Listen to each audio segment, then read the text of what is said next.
이제 광고는 없습니다. 예, 잠시 인사 나누고 말씀 나누겠습니다. 환하게 웃으시고요. 예, 우리는 그리스도의 평화를 전하는 교회입니다.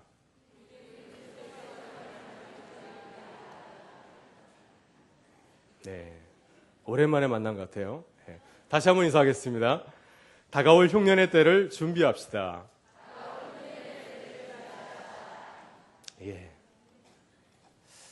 여러분 성경을 읽게 되면 창세기에 우리가 잘 아는 요셉 이야기가 나옵니다. 요셉 이야기를 읽다 보면은 참 이상한 꿈 얘기가 나오죠. 바로의 꿈 얘기가 나옵니다. 혹시 그것을 기억하십니까? 하루는 애굽을 다스리는 왕 바로가 꿈을 꿨습니다. 이상한 꿈을 꿨습니다. 아주 살지고 아름다운 암소 7마리가 나일강가에서 한가롭게 풀을 뜯어먹고 있습니다. 정말 아름다운 농촌의 목가적인 전원적인 풍경이죠. 그런데 갑자기 그 뒤에서 아주 흉하게 야인 암소 7마리가 나타났습니다. 지금까지 한 번도 본 적이 없는 아주 삐쩍 마르고 흉악하게 생긴 그 암수가 갑자기 나타나더니 평화하게 풀을 뜯어먹고 있는 7마리 아름답고 그 살진 암소를 어떻게 했습니까? 잡아먹어버렸습니다. 만약 여러분이 오늘 밤 이런 꿈을 꾼다면 어떻게 하겠습니까? 무시하겠습니까? 바로가 깜짝 놀라가지고 그 자리에서 일어나게 되었죠. 무슨 꿈일까? 너무 궁금해가지고 애굽에 있는 점술가들 또 현자들을 불러서 물어보았지만 소용이 없습니다. 아무도 그 꿈의 내용을 해몽하지 못하였습니다. 근데 바로 그때 왕의 왕궁에서 수감생을 하고 있던 히브리 노예 청년 요셉이 나타나서 그 꿈을 해몽해 주었습니다. 요셉에 따르면 그 꿈의 내용은 이렇습니다. 이것은 하나님께서 당신의 일을 하려고 애굽 왕 바로에게 보이신 것입니다. 왕이 보신 그 7마리 암소들, 살지고 아름다운 7마리 암소와 또 삐쩍 마른 그 흉악하게 생긴 7마리 암소는 각각 7회를 뜻합니다. 앞으로 온 애굽 땅에 큰 풍년이 7회 있을 것입니다. 그리고 곧 이어서 7회 동안 또 흉년이 있을 겁니다. 왕께서는 다가올 흉년을 준비해야 됩니다. 다가올 흉년은 너무너무 심각해서 이전의 그 풍년을 잊을 정도로 이 땅의 모든 것을 다 빼앗아 갈 것입니다. 그러니 왕께서는 지혜로운 사람 한 사람을 세워서 이때를 준비하시면 됩니다. 이런 얘기를 해 주었습니다. 몇 년 전 미래학자인 최윤식 목사님이라는 분이요, 책 2권을 펴냈습니다. 한국교회의 미래를 진단하는 2권의 책을 펴냈는데 이것이 많은 한국교회 지도자들에게 큰 도전과 또 큰 반향을 일으켰습니다. 그 책의 제목은 2020-2040 한국교회 미래 지도라고 하는 책입니다. 이 책에 따르면 지금 한국교회의 그 현실이 바로의 꿈과 결코 다르지 않다고 하는 거죠. 지금 한국교회는 심각한 흉년의 때를 바라보고 있다고 하는 것입니다. 그래서 지금 그 때를 준비하지 아니한다고 한다면 한국교회는 앞으로 다가올 그 흉년의 때를 견디지 못하고 결국은 넘어지고 말 것이다. 어쩌면 사라질지도 모른다고 하는 그러한 경고를 하였습니다. 여러분, 사실 우리 주변을 돌아보면 이러한 징후들이 벌써부터 나타나고 있습니다. 여러분 느끼시죠? 사회적으로, 경제적으로 우리 주변에서 우리가 예기치 못한 일들의 흔적들이, 징후들이 나타나고 있습니다. 여러분, 그래서 우리 은강교회도 지난 60년 동안 하나님의 은혜로 이렇게 아름답게 성장하였지만 앞으로 우리에게 다가올 60년, 앞으로 10년, 20년, 60년 뒤에 우리 은강교회가 어떤 모습으로 나갈지를 우리는 전혀 예측할 수가 없습니다. 낙관적인 그러한 예견을 할 수 없는 그러한 시대에 살고 있습니다. 따라서 오늘 이 시간 우리들이 다가올 흉년의 때를 바라보면서 요셉의 삶을 통하여서 흉년의 때를 준비하는 지혜를 함께 나누고자 합니다. 하나님께서는 우리에게 바로의 꿈을 전해주십니다. 이 꿈을 통하여서 다가올 흉년의 때를 준비하는 3가지 지혜의 말씀을 함께 나누면서 은혜를 나누고자 합니다. 첫째, 우리들이 어떻게 다가올 흉년의 때를 준비해야 되겠습니까? 오늘 우리가 바로의 꿈을 통하여서 배울 수 있는 첫 번째 지혜는 무엇이겠습니까? 바로 그것은 때를 주관하는 하나님을 기억해야 한다고 하는 사실입니다. 우리는 풍년의 때와 흉년의 때를 주관하시는 하나님을 기억해야 됩니다. 여러분, 요셉의 삶을 돌아보면 풍년의 때가 있고 또한 흉년의 때가 있었습니다. 풍년만 계속되지 아니하고요, 어느 때가 되니까 흉년이 찾아왔습니다. 요셉의 어린 시절은 풍년의 때와 같았습니다. 여러분 잘 아시죠? 요셉의 어린 시절이 얼마나 여유가 있고 얼마나 행복하였습니까?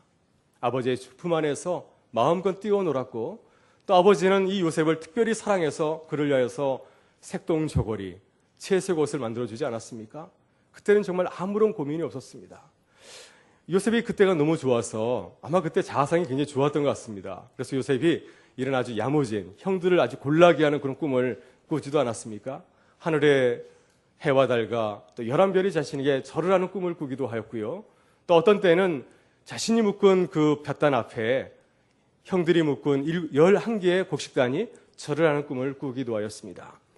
여러분, 이렇게 어린 시절에 요셉은 참 행복한 시절을 살았습니다. 정말 그때에는 자신의 인생 가운데 파란만장한 질곡의 역사가 기다릴 줄 전혀 그는 예상하지를 못하였습니다.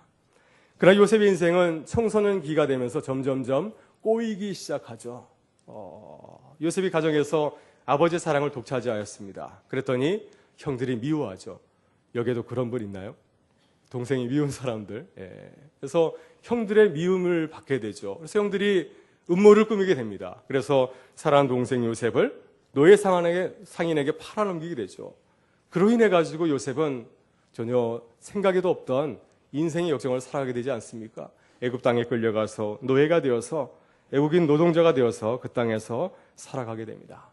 그것을 정말 열심히 일하여서 주인의 인정을 받았지만은 또 그만 주인 아내가 그를 탐하여서 유혹을 하다가 그것을 부딪힌 결과로 인해서 다시 한번 그의 인생은 곤두박질을 치게 되죠. 이번에는 노예가 아니라 죄수의 삶을 살아가지 않습니까?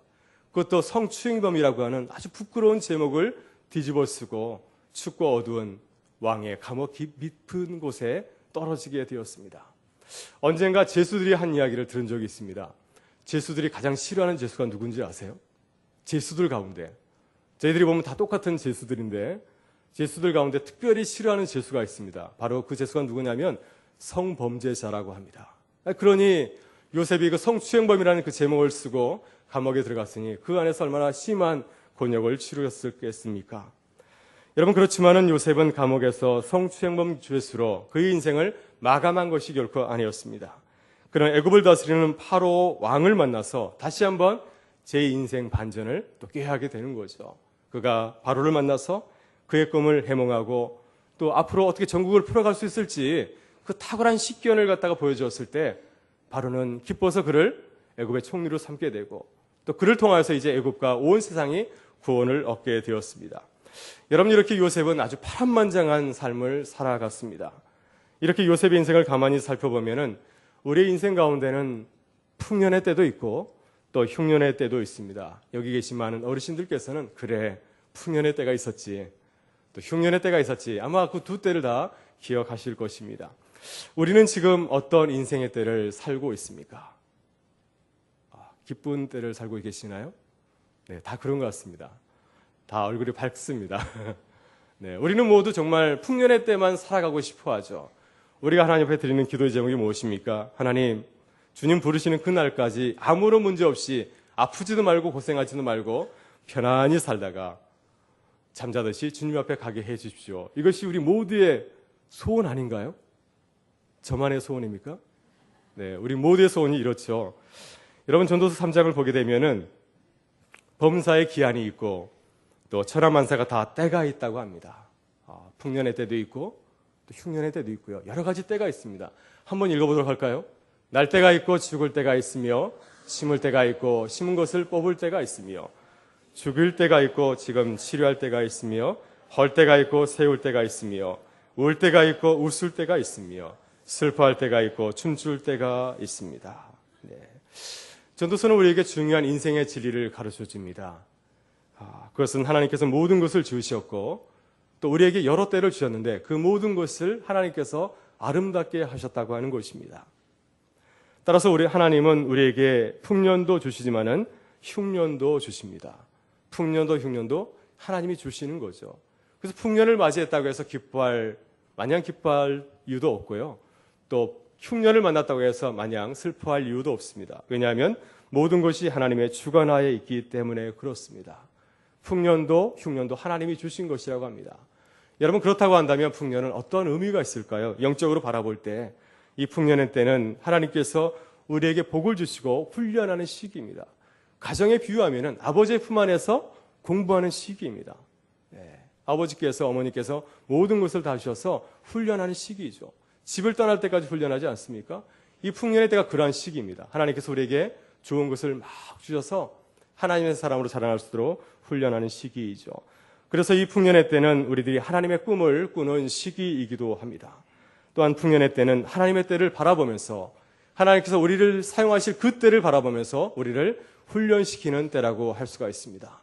여러분, 그런데 우리가 인생을 살아가다 보면은 늘 풍년만 있는 것이 아니고 때로는 또한 흉년도 찾아오게 되죠.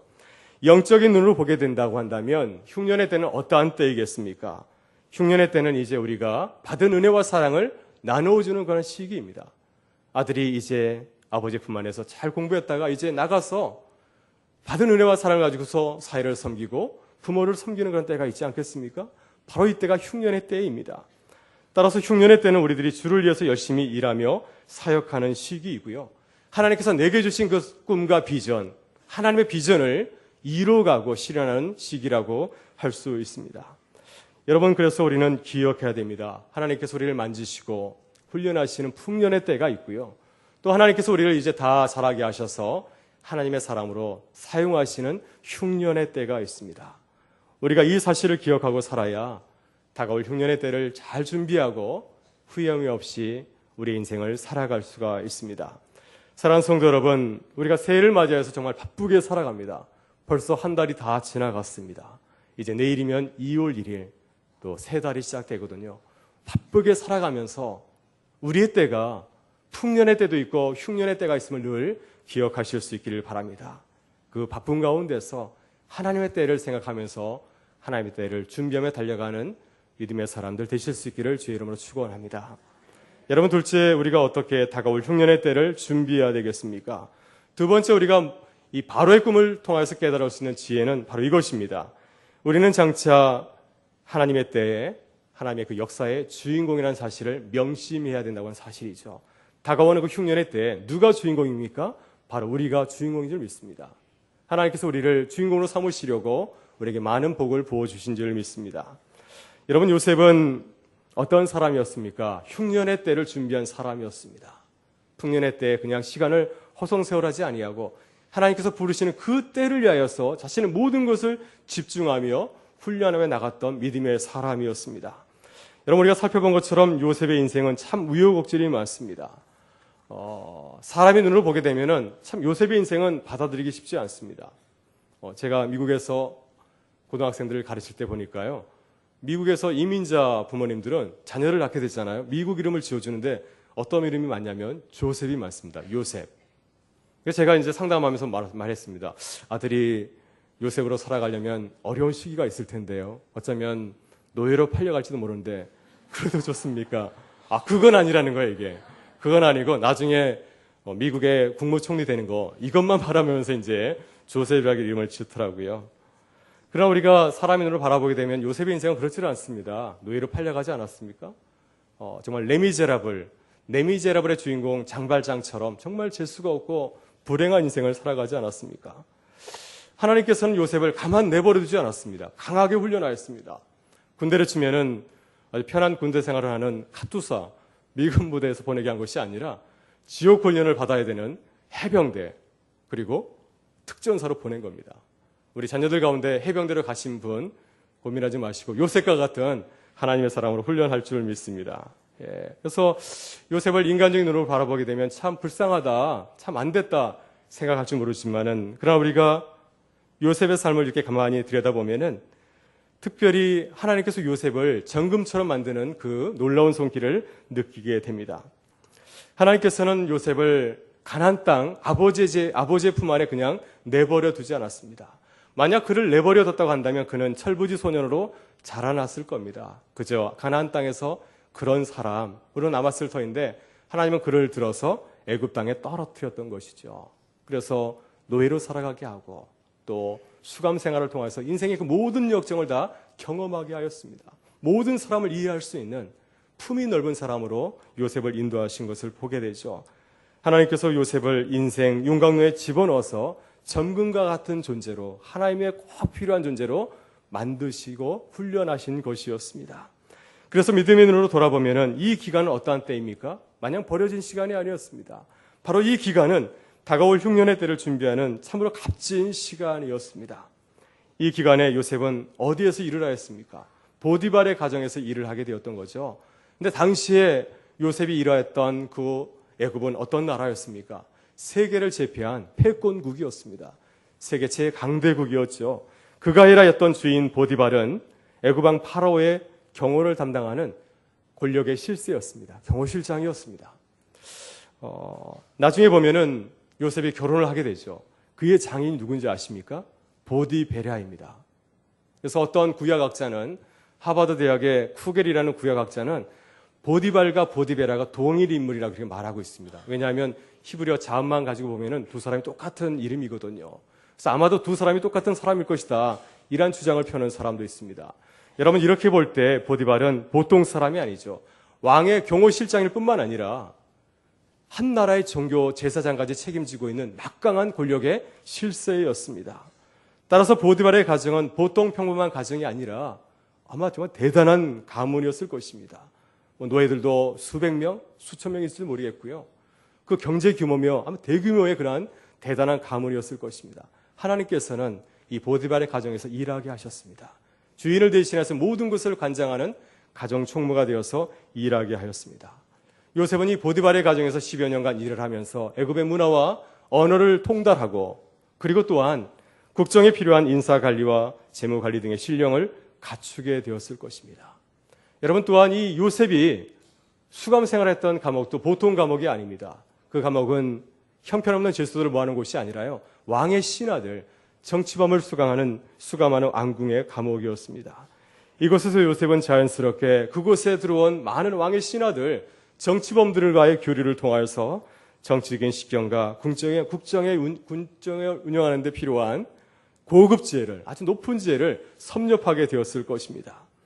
여러분 이렇게 하나님께서는 요셉을 스텝 바이 스텝, 한 걸음 한 걸음씩 필요한 모든 것을 배우게 하시고 갖추게 하셨습니다. 장차 하나님의 도구로 사용하시려고 그를 철저하게 준비시키고 훈련시킨 것이었습니다. 사랑하는 여러분, 하나님께서는 다가올 하나님의 때에 우리를 사용하시려고 우리를 훈련하시는 줄 믿습니다. 그러게 우리가 지금 어떤 마음으로 나가야 되겠습니까? 어떤 형편과 처지에 있든지 관계없이 늘 감사함으로 나아갈 수 있기를 바랍니다. 하나님 우리를 사용하실 그 때를 위해서 기도하고 하나님의 비전을 바라볼 수 있기를 바랍니다. 하나님께서 우리에게 풍년의 때를 주시고 많은 복을 주시는 분명한 이유가 있습니다. 흉년의 때, 다가올 흉년의 때 하나님의 때를 준비하라는 것이죠. 만약 우리들이 풍년의 때 요셉처럼 잘 준비된다면 하나님의 때 우리는 아름다운 도구로 사용될 줄 믿습니다. 사랑하는 성도 여러분, 우리 교회는 장차 다가올 하나님의 때 한국교회에서 또 세계교회에서 일할 하나님의 사역을 감당할 주인공인 줄 믿습니다. 그때를 잘 준비해서 주님께서 예비하신 그때의 가장 아름다운 모습으로 요셉처럼 쓰일 수 있기를 주의 이름으로 축원합니다. 이제 마지막으로 셋째, 우리가 어떻게 다가올 흉년의 때를 잘 준비해야겠습니까? 우리는 우리를 향하신 하나님의 그 놀라운 비전과 꿈을 바라보면서 간절히 기도해야 됩니다. 왜 우리는 지금부터 다가올 흉년의 때를 준비해야 됩니까? 바로 흉년의 때 하나님의 뜻을 이루는 것이 우리를 향하신 하나님의 꿈이기 때문이죠. 하나님께서는 우리가 받은 그 하늘의 복을 세상 가운데 흘러가기를 원하시고요. 우리가 받은 복을 세상 사람들에게 나눠주는 축복의 통로가 되기를 원하십니다. 여러분, 요셉은 하나님께서 예비하신 그 때가 되었을 때 어떻게 나타났습니까? 흉년의 때가 찾아왔을 때 그는 모든 사람들에게 하나님의 영광을 조금도 아낌없이 보여주는 아름다운 하나님의 도구로 나타났습니다. 요셉이 바로 앞에 나타났어. 비록 모습은 제수의 모습을 하고 있지만은 그의 꿈을 해몽하고 앞으로 장차 나라를 어떻게 이끌고 갈지 탁월한 그 식견을 보여주었을 때 바로가 깜짝 놀라면서 이렇게 고백하였습니다. 우리 함께 보도록 하죠. 우리가 하나님의 때에 이렇게 쓰임받기를 원합니다. 우리 함께 읽도록 하겠습니다. 바로가 그의 신하들에게 이르되 이와 같이 하나님의 영에 감동된 사람을 우리가 어찌 찾을 수 있으려 하고 요셉에게 이르되 하나님이 이 모든 것을 내게 보이셨으니 너와 같이 명철하고 지혜 있는 자가 없도다. 너는 내 집을 다스리라. 내 백성이 다 내 명령에 복종하리니 내가 너보다 높은 것은 내 왕자뿐이니라. 네. 바로 너무너무 기뻐서 와, 하나님께서 이런 사람을 준비해 주셨네. 와, 너무 좋다 하면서 그를 통하여서 자신을 대신하여 세상을 구원하는 귀한 직책을 맡겨 주었습니다. 여러분, 이렇게 요셉은 세상의 축복이었습니다. 애굽의 축복 덩어리였습니다. 그가 있었기 때문에 애굽은 살아날 수가 있었습니다. 만약 요셉과 같은 인물이 없었다고 한다면 애굽은 큰 환난을 만나서 넘어지고 말았을 것입니다. 요셉이 있었기 때문에 애굽이 살 수 있었고 세상이 살 수 있었습니다. 하나님은 우리들이 세상의 복이 되기를 원하십니다. 여러분, 요셉은 또한 그의 가정의 복덩어리였습니다. 그가 애굽의 총리 대신이 되었기 때문에 환난을 당해서 어려움에 봉착하였던 그의 아버지와 70명이나 되는 그의 가족들이 애굽에 내려와서 그 환난을 피할 수 있었고, 또 장차 하나님의 역사를 감당할 이스라엘 민족의 그 도대를 마련할 수가 있었습니다. 또한 요셉은 자신을 노예로 팔아넘긴 형들을 용서하고 화해해서 온 가족이 서로 사랑하며 화목하면서 아름다운 가정을 이룰 수 있는 그 길을 마련하였습니다. 여러분, 이렇게 요셉은 풍년의 때에 다가올 흉년의 때를 잘 준비하였기 때문에 세상을 구원하시려는 하나님의 뜻과 비전을 이루는 하나님의 귀한 도구가 되었습니다. 이제 우리의 모습을 잠시 살펴보면서 말씀을 나누고자 합니다. 오늘 우리 은강교회는 요셉과 같습니다. 하나님께서 우리에게 참 은혜를 많이 부어주셨습니다. 놀라운 부흥을 이루셨습니다. 우리는 이곳에 있기 때문에 그걸 모르지만은 한국교회 많은 교회들이, 많은 성도들이 우리를 참 많이 부러워합니다. 우리 교회를 이끄신 이동준 올로 목사님, 또 김종대 목사님, 또 김을용 목사님, 또 많은 장로님들, 부목사님들, 온 성도들이 한 마음이 되어서 열심히 수고하였기에 우리에게 이렇게 큰 아름다운 교회를 이룬 줄 믿습니다. 그럼 무엇보다도 우리가 이렇게 아름다운 교회를 이룬 것은 전적인 하나님의 은혜이죠. 하나님께서 우리에게 은혜를 부으셨기 때문에 우리 교회가 서로 화목한 아름다운 행복한 교회를 이루며 나아갈 수 있게 되었습니다. 우리가 주님에게서 받은 복이 참 많습니다. 왜 하나님께서 우리에게 이 놀라운 은혜를 부어주셨을까요? 주님은 우리들이 받은 복을 세상 가운데 흘러가게 하고 또 나누어주기를 원하십니다. 요셉이 하나님께서 내게 주신 복, 나를 위해 쓰지 아니하고 하나님의 때에 하나님과 세상을 위해서 나눠주고 베푼 것처럼 주님도 우리가 그렇게 힘있게 아름답게 쓰여지기를 원하십니다. 사랑하는 성도 여러분, 이제 우리는 지난 60년을 돌아보고 다가올 60년을 바라보면서 은강교회의 내일과 다음 세대를 위해서 준비해야 할 때입니다. 이를 위해서 초대교회가 열심히 기도하고 말씀을 붙들고 성령 충만하여서 예루살렘에 머물지 아니하고 온 유대와 사마리아 땅끝까지 이뤄서 주의 복음을 힘있게 증거한 것처럼 우리 은강교회도 열심히 기도하고 말씀으로 무장하고 성령 충만할 수 있기를 간절히 바랍니다. 그리고 우리를 향하신 하나님의 비전을 바라보면서 뜨거운 열정을 가지고 나아갈 수 있기를 원합니다. 그래서 요셉처럼 세상을 깨우고 또 세상을 살리는 하나님의 사람들, 하나님의 교회가 되기를 원합니다. 여러분, 우리의 믿음을 넓혀서 세상을 품고 나아가기를 원합니다. 한국교회와 세계교회를 위해서 또 수많은 많은 민족들, 열방들을 위해서 또 다가올 통일세대, 통일시대를 준비하는 주의 교회와 주의 백성들 되기를 간절히 소망합니다. 새해 하나님께서 우리에게 주신 꿈과 비전을 가지고 열심히 달려가서 하나님께서 예비하신 그때 가장 아름다운 모습으로 요셉처럼 쓰임을 받는 귀한 주님의 백성들, 주의 몸된 교회 될 수 있기를 주의 이름으로 축원합니다. 이 시간 우리 다 같이 일어나셔서 함께 결단 찬양하기를 원합니다. 하나님, 내게